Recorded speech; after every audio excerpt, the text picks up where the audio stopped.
नमस्कार, मैं विद्याशंकर तिवारी हूं इंडिया न्यूज़ के डिजिटल चैनल इन खबर के लिए। और मुद्दा है कि कांग्रेस अध्यक्ष राहुल गांधी राफेल मुद्दे को लेकर के लगातार प्रधानमंत्री नरेंद्र मोदी और अनिल अंबानी पे सवाल दाग रहे हैं और वार कर रहे हैं। लेकिन उन्हीं के पार्टी के नेता हैं कि उनके बार बार समझाने के बावजूद मानते नहीं।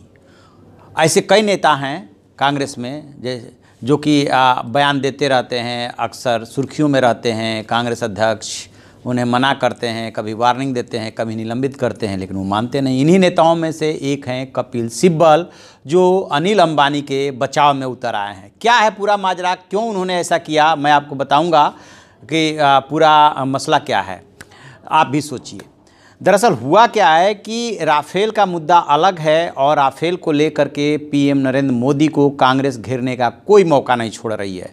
संसद सत्र के अंतिम दिन पूरा विपक्ष, पूरी कांग्रेस वार पर वार कर रही थी और पूरे सत्र के दौरान राहुल गांधी इस फिराक में हमेशा रहे कि कैसे इस मुद्दे को जिंदा रखा जाए।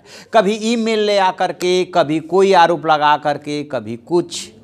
लेकिन इसी बीच अनिल अंबानी के बचाव में कपिल सिब्बल उतर आए। कपिल सिब्बल मशहूर वकील भी हैं। क्या हुआ पूरा पहले हुआ ही दरअसल यूँ कि जो अनिल अंबानी की कंपनी है आरकॉम, रिलायंस कम्युनिकेशंस, वो दिवालिया हो गई है। उस पर एरिक्सन का लगभग 1100 करोड़ रुपया बकाया है। वो एरिक्सन चली गई थी ट्रिब्यूनल में, वहाँ से इन्हें 550 करोड़ रुपया देने का आदेश पारित हुआ और फिर इन्होंने 550 करोड़ रुपया में कुछ ये किंतु परंतु लगाया कि जब आरकॉम जो मुकेश अंबानी के पास जा रही थी उनके पास चली जाएगी, पैसा मिलेगा तब हम चुकाएंगे।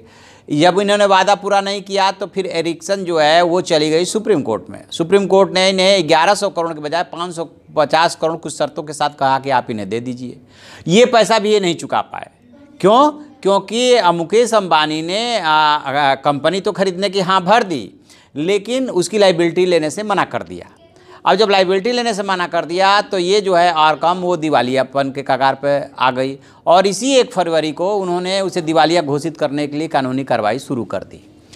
इस बीच में एरिक्सन जो है चला गया सुप्रीम कोर्ट कि आपके आदेशों की अवहेलना हो रही है, लिहाजा अनिल अंबानी के खिलाफ कंटेम्प्ट ऑफ कोर्ट होना चाहिए। अब वहाँ जाकर के क्या हुआ कि अनिल अंबानी के बचाव में ढेर सारे वकील अपीयर हुए। उसमें से कांग्रेस नेता और मशहूर वकील कपिल सिब्बल भी अपीयर हुए। X attorney general Mukul Rohatgi appear हुए और पूरी वकीलों की फौज अपीयर हुई उनके बचाव के लिए। ये पूरा मामला 2 दिन मंगलवार और बुधवार वहाँ पे चला। अब उसके बाद सवाल उठ रहे हैं कि एक तरफ तो राहुल गांधी अनिल अंबानी पे वार कर रहे हैं और दूसरी तरफ कपिल सिब्बल जो है उनके बचाव में उतरे। कह सकते हैं कि वो प्रोफेशनल वकील हैं, वो अपने मुवक्किल की मदद के लिए ऐसे केसेज लेते रहते हैं।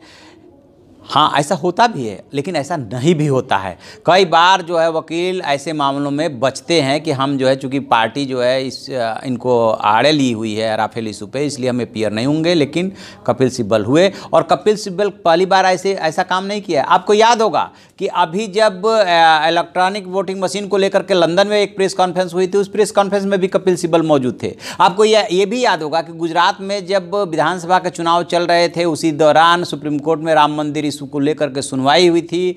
उसमें इन्होंने लोकसभा चुनाव तक ये मंदिर मुद्दा टालने की बात कही थी, जिसको लेकर के माना जाता है कि कांग्रेस को काफ़ी नुकसान हुआ या अभी भी नुकसान हो रहा है, क्योंकि बीजेपी को आरोप लगाने का मौका मिल गया कि कांग्रेस नहीं चाहती है कि अयोध्या में राम मंदिर बने। और भी ढेर सारे उदाहरण हैं जब कपिल सिब्बल ने अपने हिसाब से बयान दिए, जिसका कि पार्टी को खामियाजा उठाना पड़ा। और एक बार अब वो जो है अनिल अंबानी के बचाव में उतरे हैं, जिसको लेकर के उनकी काफ़ी किरकिरी हो रही है और कांग्रेस जो है बचाव की मुद्रा में है। तो जो भी इसमें अपडेट होगा हम आपको बताएंगे। आप देखते रहिए हमारा डिजिटल चैनल इन खबर। उसे लाइक कीजिए, शेयर कीजिए और कमेंट बॉक्स में जा कर के अपना कमेंट जरूर लिखें। Thank you.